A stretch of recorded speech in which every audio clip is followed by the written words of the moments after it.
What is up, swimmers and swammers? I am Coleman Hodges here with Braden Keith, the editor-in-chief of Swim Swam. We are coming to you on this Saturday afternoon with breaking news. Chrissi Rawak, the CEO of USA Swimming, as announced on February 19th, just over a week ago, has now been announced as not being the CEO of USA Swimming. There have been multiple additions to this story since we started reporting on it yesterday, so Friday afternoon.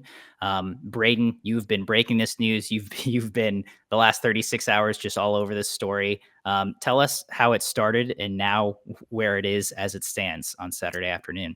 Yeah, it was really interesting how it developed, because when this first came out last night, when the statement was released about the resignation, which was 8 o'clock on a Friday, my phone started going crazy. Everybody wanted to know what I knew, what we knew. And it was sort of interesting because usually when these things happen, there are rumors. Swimming is a small community. It's a tight community. Somebody usually knows what happened. And that didn't happen here. People who usually know were stumped. They were completely stumped. Not a hint. Everybody had guesses, but those guesses were founded on nothing. They admitted that those were just pure speculation. And so it was kind of a unique story. But what everybody agreed on, even after Pat Forty from Sports Illustrated posted the text message that she sent to her staff at Delaware, is that it didn't quite make sense. That didn't seem like enough of an explanation, and that sort of intuition in people began rolling into a little bit of smoke of people starting to hear things. And so this morning, that's when that really started happening. People started hearing things. And by lunchtime, we more or less had understood this story and what had happened. And so we reached out to USA Swimming to get the statement, and they, at least at a high level, confirmed the information that we had. There are some details that we haven't yet reported. Some of those details we won't report because of the sensitive nature and wanting to protect certain people's identities. But it was a very weird thing how nobody knew anything, and then all of a sudden somebody knew exactly what it was. So it was going to get out, right? It had to get out. When you think about the moving parts here, right? Shayna Ferguson has to be reinstalled as interim CEO. There's, I don't know how many board members are there, 15 board members. Yeah. 15, yeah. And so again, swimming is a tight community. It was going to come out. And now I think there are still some unanswered questions. I think we need to know when the U.S. Center for SafeSport knew. Did they know before the announcement, or was the complaint made after somebody saw the announcement and said, "Hey, I have an issue with that," and they submitted the complaint at that point? Or should it have been caught before the announcement was made? Is that a breakdown in the process? It's several people. I'm trying to be careful with what I can say and what I can't say, but several people have indicated to me that somebody should have known this, right? That a very thorough vetting process. The incidents in question were not two people knew about them. And so, there's background checks and there's background checks, right? For $1 million a year job, you're not running a 1999 printed off the internet background check. And so was that a breakdown in process? One very smart person in swimming said to me this morning, this is why in many major organizations, the name of the leading candidate or the finalist for a job are leaked out ahead of time, because then when things like this occur, it happens before a new hire is announced. And of course, Coleman, we've been working in this sport for a long time. That's not how this sport has ever operated. It just hasn't operated at that level for, somebody could write a thesis paper on why it doesn't operate that way, but that is the way, there's a reason Adam Schefter gets so much information before it's officially announced. And so I think the follow-on questions are, how do we fix the processes, right? This was 6 months to get to this point, give or take, right? Is that math right? It took us 6 months to get the CEO. September to, 7, really, if you think about, Tim was let go in September. There was this task force assembled, I guess, in September or October by the board. And then, and then it took until January for them to start interviewing and finalizing candidates, I believe. And then it was finally announced. And we had CEO 3 layers involved in this, right? February. Yeah. So nothing about the process was transparent, but obviously we've heard bits and pieces of how the interview process went. And so there were 3 layers, right? There were 3 opportunities to catch this. There was a professional search firm, which has done CEOs for national governing bodies before. There was the USA Swimming Committee. And then there was the entire board of directors. And so should each of those groups have been vetting, or did all of those groups rely on the vetting of one of those groups? From our understanding, Ms. Rawak was a leading candidate for this job from the start. So it wasn't as if she came into the process late and there wasn't time to do vetting. I think these are still the questions that need to be answered, along with, I think there's a real question about why the statement last night was what that statement was. And it took until today to get something closer to the truth. Yeah. So let's lay the story out for those who are listening and don't know much about it. But Chrissi Rawak was hired. It was announced February 19th as new CEO of USA Swimming. Friday night, last night, on the, let me get my story straight, on the 28th, it was announced that she would not become the new CEO, and it was that USA Swimming put out a release stating it was due to unforeseen personal circumstances that we learned about late this week. Chrissi Rawak would not assume the role of president and CEO of USA Swimming. That's when Pat Forty, a few hours after that, tweeted out the text that Chrissi Rawak had sent to her athletic colleagues at Delaware saying, "My mother-in-law passed away unexpectedly. My father-in-law is not in a good place and will likely come back to Delaware with us.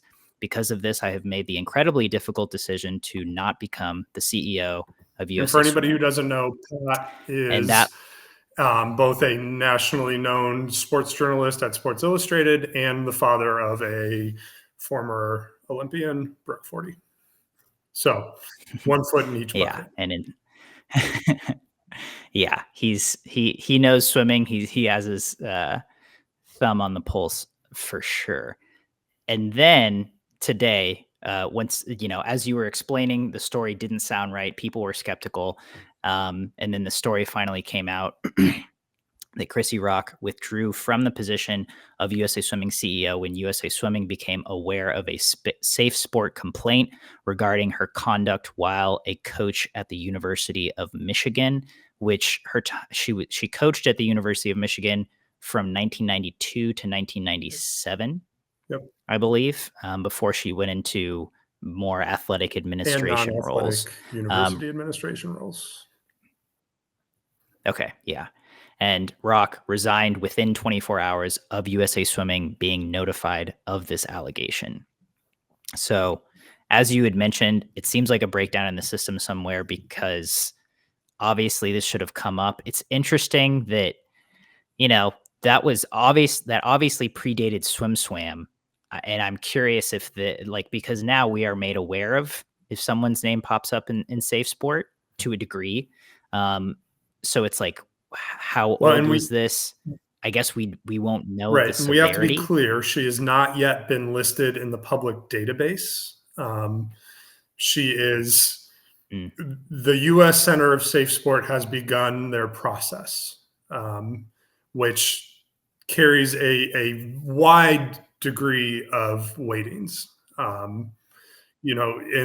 And there are always questions about whether something is a violation or not based on the rules that were in place at the time. And the rules in place at the time are different than the rules are now.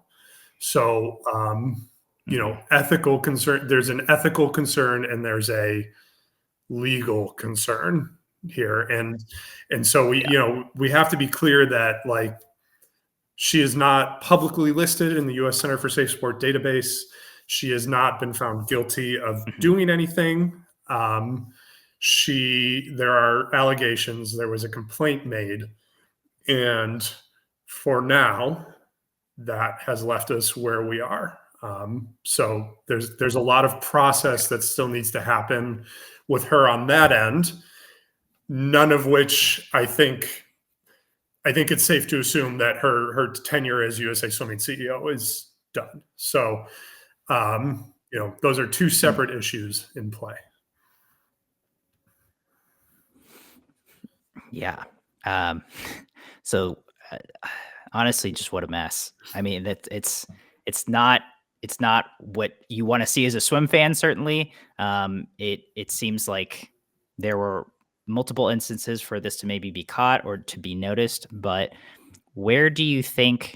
how do you think USA Swimming moves forward? That's what's so hard about this, because we're at such a precarious time as the sport. There are revenue challenges, there are membership challenges, there are the issues with the NCAA.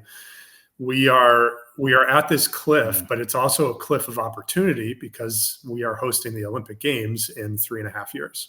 And when you host an Olympic Games, the domestic Olympic sphere just goes crazy with opportunity. And so best case, I guess they have the option of just making Shayna Ferguson the permanent CEO. But outside of that, do they restart the process? Yeah. Are any of those candidates still interested? Were any of those candidates that good to begin with? Are we going to have to wait another 6 months? Does that mean we're waiting another 6 months without a national team director? And is there a reckoning for the board of directors on the horizon that would push all of this off even further, right? If the membership has the opportunity to remove the board of directors and re-elect a new board of directors. That is in the bylaws. It's a complicated process. It's not easy. It takes time. I'm sure somebody is exploring that. You have to assume at this point that somebody is exploring that. Somebody is in their basement, like, no, I'm done with this. There's an attorney who used to be a swimmer, who is a swim coach or a swim parent, who is looking into this. And so how does that process play out? And does that delay everything? Could we go a full year without a permanent CEO or a national team director? And